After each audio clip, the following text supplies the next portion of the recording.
والعاقبة للمتقين والصلاة والسلام على سيد الأنبياء والمرسلين وعلى آله وصحبه أجمعين أما بعد فقد قال الله تبارك وتعالى في شأن حبيبه الكريم إن الله وملائكته يصلون على النبي يا أيها الذين آمنوا صلوا عليه وسلموا تسليما محمد وعلى آل سيدنا محمد وبارك وسلم اللهم صل على سيدنا محمد وعلى آل سيدنا محمد وبارك وسلم اللهم صل على سيدنا محمد وعلى آل سيدنا محمد وبارك وسلم فقد قال الله تبارك وتعالى في القرآن المجيد والفرقان الحميد فأعوذ بالله من الشيطان الرجيم بسم الله الرحمن الرحيم لقد من الله على المؤمنين إذ بعث فيهم رسولا منهم من أنفسهم يتلو عليهم آياته ويزكيهم ويعلمهم الكتاب والحکمہ وإن كانوا من قبل لفی ضلال مبین۔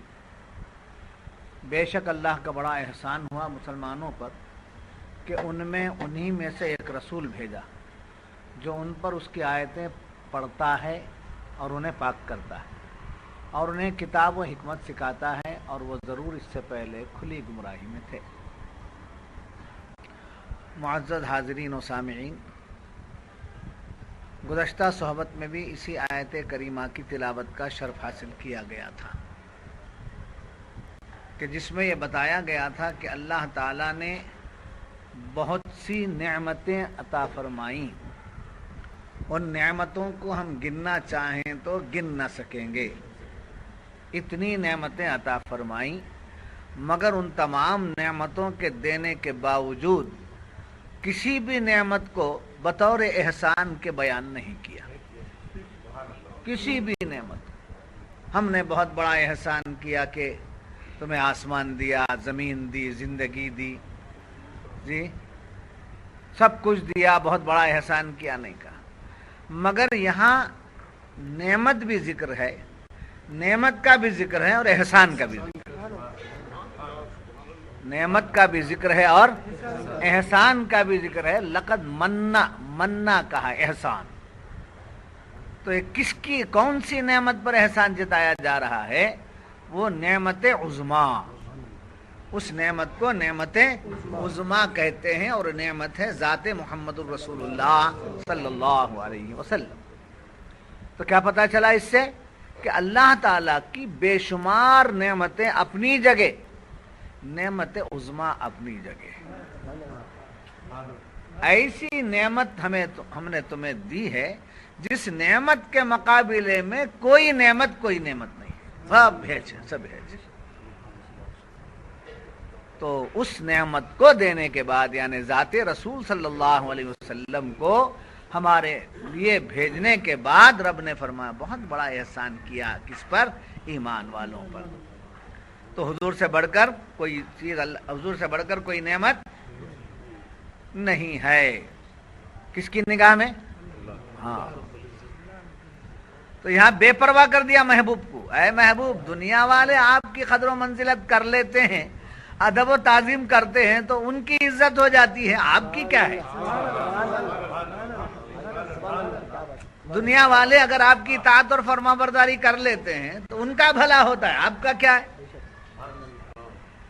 دنیا والے آپ کے عشق و محبت میں قربان ہوتے ہیں تو ان کی بھلائی ہے، آپ کا کیا ہے؟ جی آپ کو ہم نے بتایا ہے کہ نعمت عظمیٰ ہیں، ہماری ساری نعمتوں میں سے بڑی نعمت آپ کی ذات اقدس۔ جی کسی کی پرواہ نہیں ہے محمد رسول اللہ صلی اللہ علیہ وسلم، کسی کی حاجت نہیں ہے محمد رسول اللہ صلی اللہ علیہ وسلم، سمجھے؟ اور ساری کائنات کو آپ کی حاجت ہے، ساری کائنات کو آپ کی حاجت میننگ ضرورت۔ جی بچہ حلالی ہونا ہے تو محمد رسول اللہ کی ضرورت ہے، جب تک سنت رسول ادا نہ ہو بچہ حلالی نہیں۔ نماز بننا ہے تو رسول کی ضرورت، روزہ ہونا ہے رسول کی ضرورت، ایمان بننا ہے رسول کی ضرورت ہے۔ اس لیے اللہ تعالیٰ نے فرمایا لقد من اللہ علی المؤمنین، تحقیق اللہ تعالیٰ نے اہل ایمان پر بہت بڑا احسان فرمایا، وہ احسان عظیم، اس کو کیا بولیں گے؟ احسان عظیم۔ اس نعمت کو کیا بولیں گے؟ نعمت عظما، نعمت عظما اور احسان عظیم۔ سرکار اللہ کا احسان ہے اور اللہ کی نعمت عظما ہیں۔ یہاں سے ایک بات یاد رکھ لینا، لقد من اللہ علی المؤمنین، تحقیق اللہ تعالیٰ نے کس پر احسان فرمایا؟ مومنوں پر۔ یہاں مومنین سے مراد سرکار تشریف لائے حجاز میں، مکے میں، سرکار تشریف لائے مکے میں، تشریف فرما ہوئے مدینے میں، آرام فرما ہیں مدینے میں، جی تشریف لائے مکے میں، تشریف فرما تھے مدینے میں، تشریف آرام فرما ہیں مدینے میں۔ تو مدینے اور مکے میں جو ایمان والے ہیں وہ مراد وہی، صرف وہی مراد نہیں ہے، بلکہ ساری دنیا کے ایمان والوں میں مراد ہے۔ مکے والوں پر احسان ہوا، مدینے والوں پہ احسان ہوا، فلاں جگہ والوں پر، حجاز والوں پہ احسان نہیں، ساری دنیا کے ایمان والوں پر ہم نے احسان کیا کہ حضور ساری دنیا کے لیے تشریف ہے، حضور ساری دنیا کے لیے تشریف ہے۔ کیسے رسول ہے، سبحان اللہ سبحان اللہ۔ اور فرمایا کہ مومن ہے، ایک آدمی کلمہ پڑھ لیا لا الہ الا اللہ محمد رسول اللہ، ایڈمیشن ہو گیا، اندر آ گیا، کلمہ پڑھ لیا اندر آ گیا۔ اس کے بعد اس پر نماز لازم ہو گئی، اس کے بعد روزہ لازم، مال ہے تو زکوٰۃ ہو گئی، استطاعت ہے تو حج ہو گیا، اچھا بننا ہے تو نیک اخلاق ہو گئے۔ یہ سب مسلمانوں کے لیے ضروری ہے اور اس کی علامت ہے، مگر ان چیزوں کی بنیاد پر خاتمہ ہونا یہ ایمان پر خاتمہ نہیں ہے۔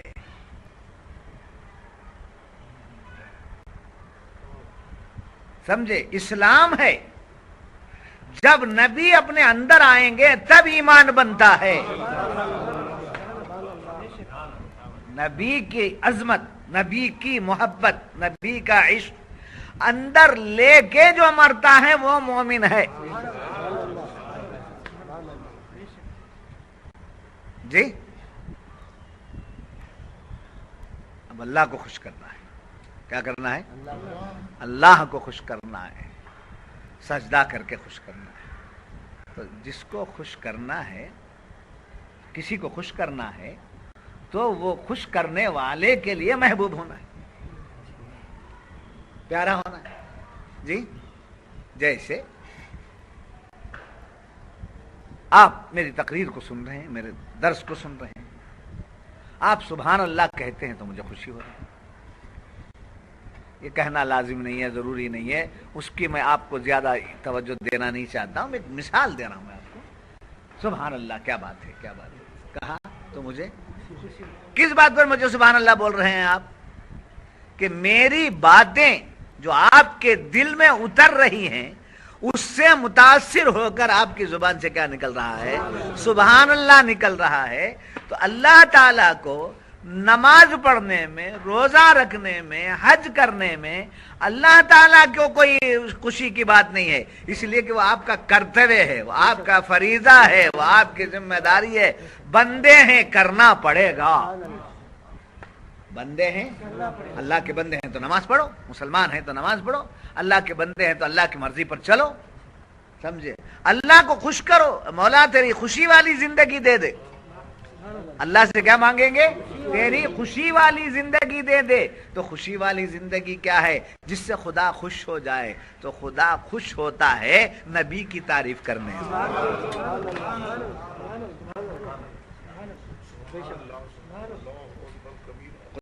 خدا کی خوشی کیا میں ہے؟ نبی کی تعریف میں، نبی کی تعظیم میں، نبی کی توقیر میں، نبی کے محبت میں، نبی کے عشق۔ تو خدا کی خوشی کس میں مضمر ہے، میں نے آپ کے سامنے رکھا۔ تو پھر ایک اور بات آپ لگے آتے، یہ آیت میرے لیے تو بڑی مزے کی، یہ آیت پر بولنے کے لیے میں بیٹھ گیا تو بس بولتا چلا، یہ بڑی پسندیدہ آیت ہے۔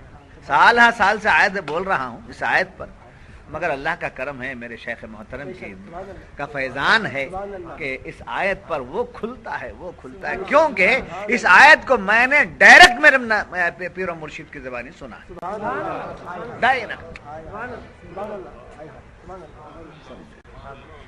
لقد من اللہ علی المؤمنین، تحقیق اللہ تعالیٰ نے ایمان والوں پر بہت بڑا احسان کیا، احسان عظیم فرمایا، جبکہ ان میں ایک رسول بھیجا۔ جی تو یاد رکھیے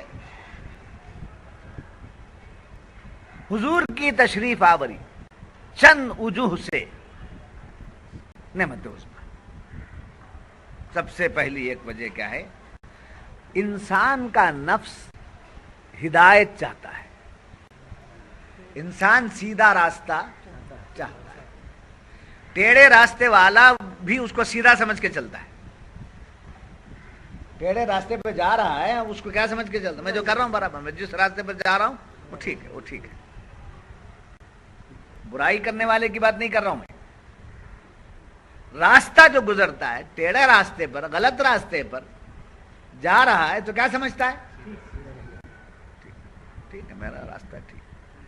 تو یہ انسان کے اندر ہے کہ وہ سیدھے راستے کا متلاشی ہے اور سیدھے راستے سے اس کو الفت اور محبت ہے۔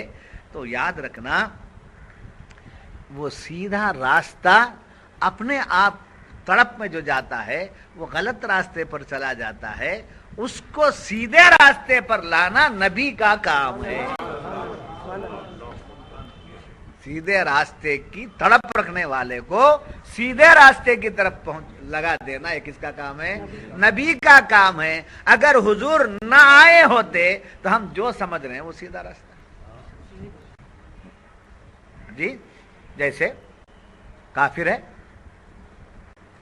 مشرک ہے، بت پرست ہے، وہ بت پرستی کرتا ہے، کفر کرتا ہے، شرک کرتا ہے، اس سے پوچھو کیا تمہارا راستہ کون سا؟ جہنم کا راستہ ہے بولتا ہے، کیا وہ کیا بولتا ہے؟ بہت رائٹ جی۔ پھر یہ حضرت عیسیٰ علیہ السلام کے نام سے اپنے آپ کو منسوب کرنے والے جی، وہ نہیں ہے، وہ عیسائی نہیں۔ آج جو عیسائی آپ دیکھتے ہیں، کرسچن جس کو کہتے ہیں، وہ عیسائی نہیں، حقیقت میں عیسائی وہی ہوگا جو حضرت عیسیٰ کے بعد حضور جب تشریف لائے ان پر ایمان لایا ہو۔ نہیں سمجھ میں آ رہی بات؟ تو اس سے پوچھو کون سا راستے پر چل رہا ہے؟ یہودی، ہر مذہب والا اپنے آپ کو سیدھا راستے پر سمجھ۔ اگر حضور نہ آئے ہوتے تو ہم بھی کوئی راستہ چن لیتے اور سیدھا سمجھ لیتے، اسی میں نجات تصور کر لیتے، مگر حضور نے تشریف لا کر بتا دیا کہ یہ راستہ ایسا ہے، یہ راستہ ایسا ہے، یہ راستہ ایسا ہے، میں جو راستہ لایا ہوں وہی سیدھا راستہ، میں جو راستہ لایا ہوں وہی سیدھا راستہ۔ اگر حضور نہ آئے ہوتے تو ہر ایک اپنی طبیعت کا راستہ پکڑ لیتا، نہ معلوم وہ راستہ کہاں ہمیں پہنچا دیتا ہے۔ تو اس لیے اللہ نے ہمیں سیدھے راستے پر لگانے کے لیے رسول کو جو بھیجا، یہ بڑی نعمت ہے، بہت بڑا احساس۔ سمجھ میں آئی؟ جب یہ بات معلوم ہے تو یاد رکھیے انسان کے اندر نیچے گرنے کی کیپیسٹی، نیچے گرتا ہے وہ، بلندی نہیں ہے اس جی۔ اب اوپر چڑھنا، جتنی بھی سیڑھیاں ہیں چڑھنا ہے، یا نہیں تو لفٹ لگا کے چڑھنا ہے۔ اترنے کے لیے سیڑھیوں سے اترتا ہے، خیر اتر جاتا ہے، یہ طریقہ ہے وہ چڑھنے اترنے کا، مگر چڑھنے کے لیے چھلانگ لگانے سے تو نہیں چڑھے جی۔ چھلانگ لگایا تو کیا کرتا ہے؟ نیچے گر جاتا ہے۔ تو معلوم ہوا یہ مٹی سے بنا ہے اور مٹی زمین سے تعلق رکھتی ہے، زمین نیچے ہے، جدھر کی مخلوق جدھر ہوگی ادھر کو ضرور چلی جائے گی۔ جیسے پتھر ہے، آپ اوپر آپ پھینکیے، دوبارہ پلٹ کے کل شیء یرجع الی اصلی کہتے ہیں جی، ہر چیز اپنے اصل کی طرف جاتی ہے۔ تو انسان کہاں کا ہے؟ ہمیں جنت سے آیا ہوا وہ سب وہ بات کی باتیں، مگر ہیں کہاں کے؟ پتھر، پانی، زمین۔ آپ اچھالیے پانی کو جی، پھر نیچے آپ تھوکیے آسمان پر جی، پلٹ گئے، کبھی منہ پہ گر پڑ جاتا ہے جی۔ تو معلوم ہوا نیچے گرنا ہے، اس کی تاثیر، اس کا اثر، اس کے اندر وہ یہ ہے، وہی اس کا اثر ہے۔ تو گرتا چلا جاتا ہے، گرتا چلا جاتا ہے، جب تک کہ بلندیوں پر لے جانے والا نہ ملے یہ نیچے گرتا رہے۔ تو اللہ تعالیٰ نے فرمایا تم اسفل سافلین ہو، تم نیچے گر جاؤ گے، تم کو تباہی ہے۔ لقد خلقنا الانسان فی احسن تقویم، ہم نے تو انسان کو اچھی صورت میں بنایا ہے، پھر وہ نیچے گر جاتا ہے۔ تو اسے نیچے گرنے والے کو اوپر اٹھانے کے لیے اس کے اندر اڑنے کی طاقت نہیں، ایک ذات کی ضرورت ہے، اس ذات کا نام ہے ذات محمد الرسول اللہ صلی اللہ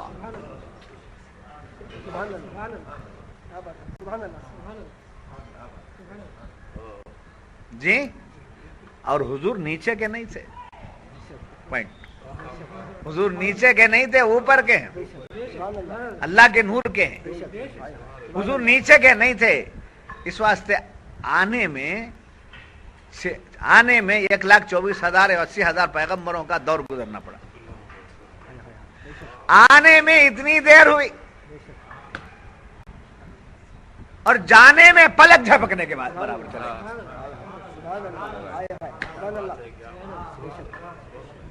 پلک جھپکنے کی دیر چلے گی۔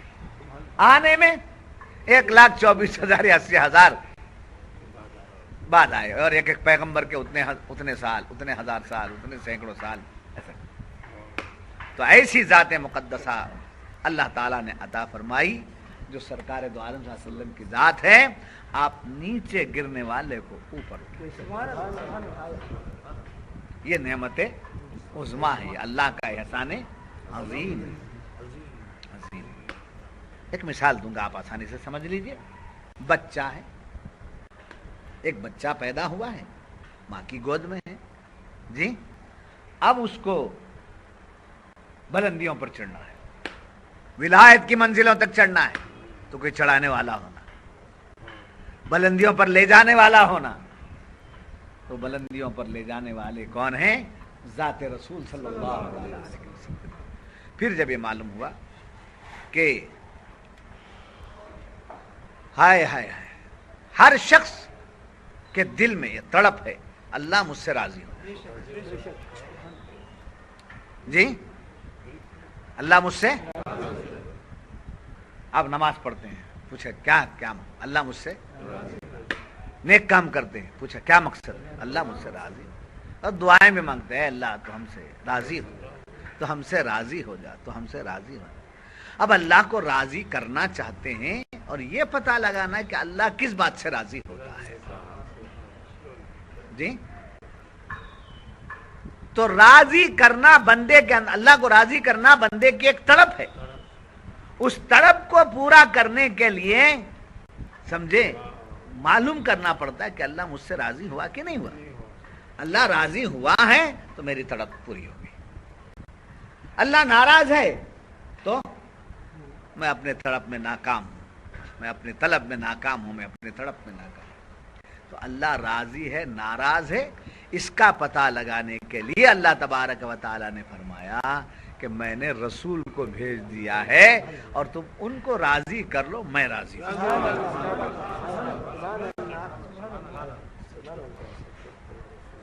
جی، میری رضا کس میں ہے؟ رسول کی رضامندی میں۔ میرے محبوب کی سنتوں پہ چلو، میں راضی ہو جاتا ہوں، میرے محبوب کی محبت میں رہو، میں راضی ہو جاتا ہوں، میرے محبوب کے نام پہ قربان جاؤ، میں راضی ہو جاتا ہوں، سمجھے۔ تو رسول اللہ صلی اللہ علیہ وسلم کو اللہ نے بھیج کر اپنی رضا کا ذریعہ بتایا، اپنی خوشی کا ذریعہ بتایا. اے مجھ کو راضی کرنے کی تڑپ رکھنے والے، ایک احسان عظیم میں نے تم پر کر دیا ہے، ایک نعمت عظمیٰ میں نے تمہیں عطا کر دی ہے، اس نعمت کی طرف چلے جاؤ. وہ نعمت کون سی ہے؟ ذات رسول صلی اللہ علیہ وسلم.